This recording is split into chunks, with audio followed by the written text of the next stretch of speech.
The Venus Project is the culmination of Jacques Fresco's life work. He is the co-founder of the Venus Project along with Roxanne Meadows.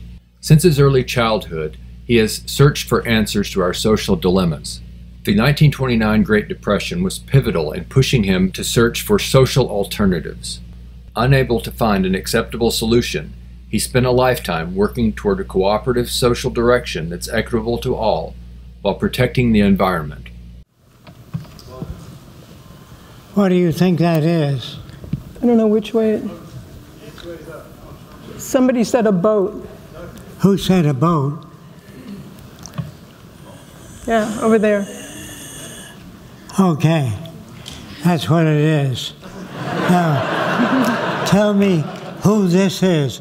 This is a personality. Wait, let me give you another person. Who said Lincoln? Yeah, they got it. You had it. You got it right. The brain can put things together before they're finished. All you have to see is a little bit. And that's where I got my training.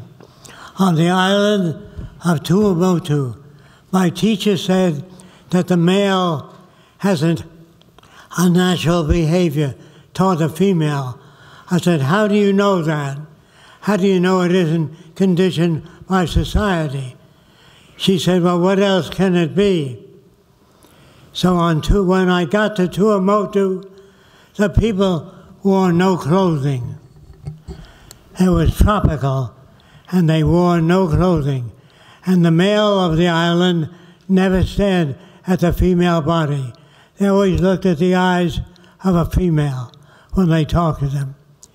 I went into all their huts, and none of them had a picture of a nude woman, because they were nude ever since they were knee-high to a grasshopper, ever since they were little.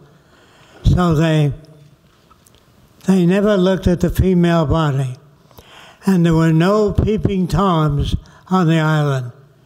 I wonder if you can understand that. So the boys and girls walked around nude until they were of departure age. In other words, they were shaped by the culture they lived in. There was nothing to see. Then the missionaries came, and they built a temporary church of canvas, and they made T-shirts for the girls, because they didn't want the girls to come in nude to the church. So they made T-shirts for them, and the girls put the T-shirts on, and they cut 2 holes in the T-shirt because they were uncomfortable. Can you understand that?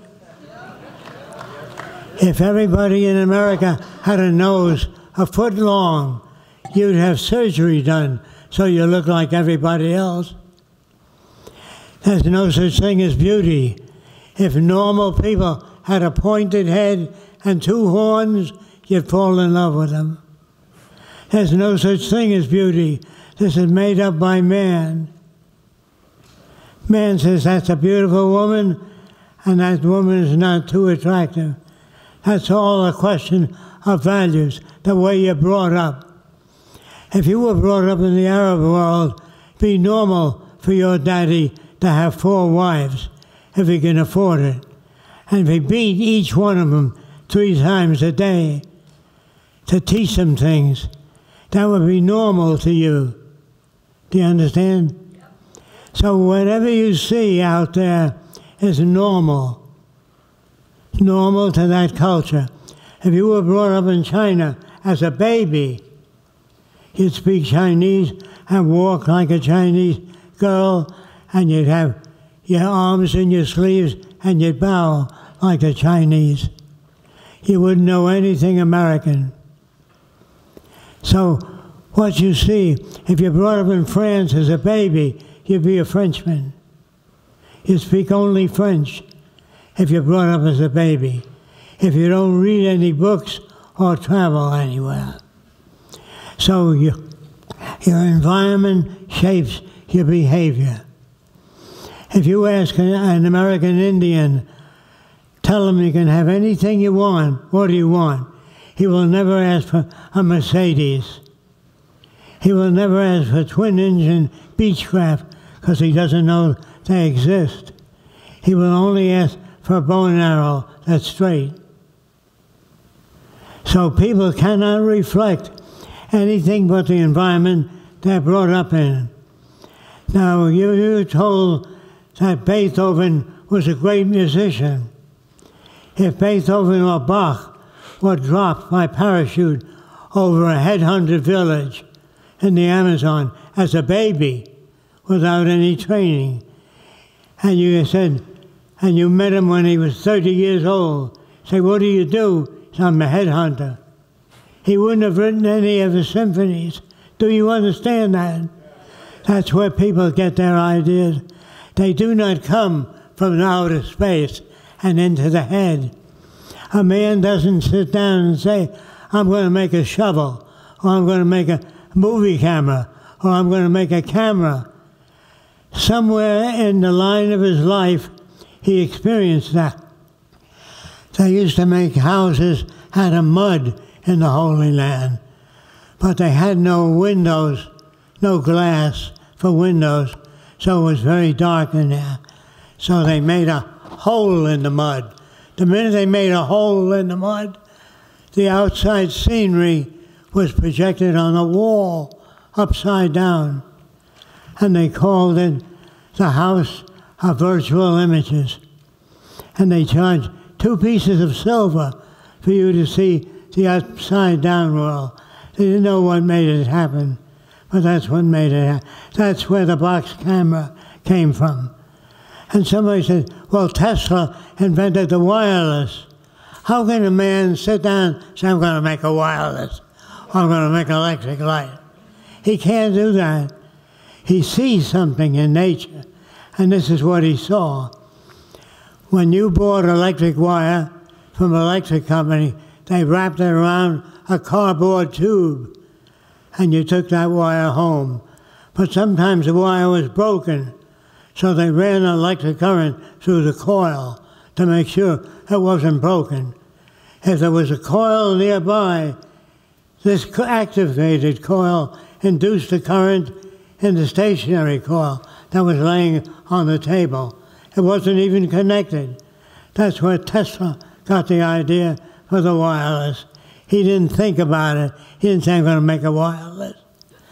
No man ever said, I'm going to make a flying machine. They tell you that the Wright brothers in school made the first airplane. They could not do that because they wouldn't know how big to make the wings. Do you make them 3 feet long, 8 feet long? You don't know. Do you make your propeller this size? You don't know. So you try different things. Those that don't work, you set aside. Those that work, you use. The Wright brothers corresponded with a guy named Otto Lilienthal, who wrote the first book on aeronautics. He wrote the book on aerodynamics. And the Wright brothers read their books. Otherwise, they couldn't know how possibly big to make the wings. A Frenchman saw a bird flying, and he says, you know, I can fly if I made 2 wings and strapped them on me. He didn't know how big to make the wings. He made them 3 feet long on each side, and he beat the air. He says, I'm sure I can fly. And he jumped off the Eiffel Tower, and he died. And his brother-in-law wrote, make the wings larger next time. It's the only way you learn. There is no other way. Nobody invented anything. They all got it from nature, from some phenomena they observed.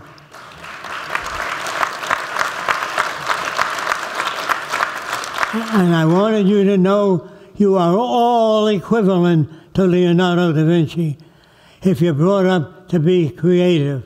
What is a creative person?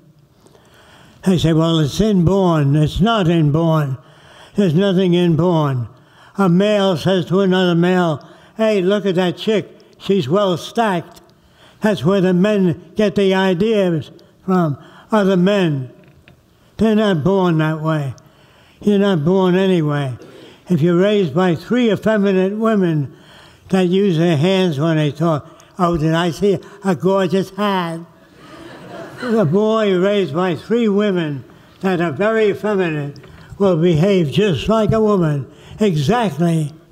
He's not born gay. If you were brought up by 3 feminine women, you'd walk like a woman, you'd talk like a woman, and think like a woman. Do you understand what I'm saying? And if you're brought up in China or France as a baby, and if you're brought up in Germany after Hitler burned the books, you'd say, Heil Hitler, Deutschland über alles, Germany above all, because that's all you're taught. And you behave like Americans, not because it's instinct, but because that's what you're taught. There's no such thing as a human nature.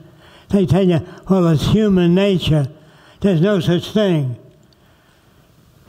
It's the way you're brought up that makes you react to the world around you. And if you don't believe that, travel to islands, and you'll find out that even in America, they say, give me the good old days. There never were any good old days. They burned thousands of women in Salem, Massachusetts, as witches. How many of you knew that? Thousands of women were burned alive because they were accused of being a witch. And they were accused of getting on a broom and flying all over. So there never were any good old days. There were slaves in the old days. So I'm just telling you the truth. I'm trying to give you a cerebral enema to clean out all the shit that they pumped into your head. Now, a lot of you have the name of the chair company. You've been sitting here a long time on your butt. And I'm sure that you understand what I'm saying when I say no one can sit down and say, I'm going to make a wireless. There's no reference for a wireless. No invention ever came from outer space. It came directly from the environment. And all of you can be as creative as Leonardo da Vinci if you're brought up in an environment that generates creativity. What kind of environment is that? You have to show a kid pictures of Chinese people, and you have to show that kid that there are millions of Chinese people in China, and there are millions of black people in Africa. You have to show a kid the more you show a kid, the broader the mind. If you don't show a kid anything, if he's just brought up in Weehawken County and he never sees anything but Weehawkenites, he just has the limitations of a Weehawkenite. Do you understand that? That's where the difference comes. It's a difference of exposure. The more you're exposed to, the broader the mind. And the less you're exposed to, the dumber you are. And America is a very dumb country. Where did we get this land? We stole it from the Indians. The Indians didn't ask us to come over and build whatever you want. They were told that they're savages and we know what to do with the land. And we took the land away from the Indians by shooting Indians or by starving them. So the government offered money for people that killed Indians or if they shot buffalo that the Indians ate. We try to starve the Indians or slaughter them because we call them savages. We're the savages. We shot the Indians. We shot them with guns, and they fought us with bow and arrows, which is no way to defend yourself. So the Indians to this day have no voice in anything. And women were not allowed to vote in America. Just 60, 70 years ago, they weren't allowed to vote. It was only recently that women had the right to vote. Women in the future will be in politics. There'll be as many women as there are men, no more, no less. And women will have equal rights. If a woman becomes an engineer, she doesn't earn as much as a male engineer. Did you know that? So I'm just telling you, women are still abused by this country. And they will continue to be abused. And even if you tell women that they're equal to men, they don't believe that. Because they really believe the propaganda that women are not curious enough to be engineers. Yes, they're just as curious as men, and they can be anything they want to be in the future. So they will. Thank you for your time. I deeply appreciate your coming here, and I appreciate all the questions that you've asked. Thanks again.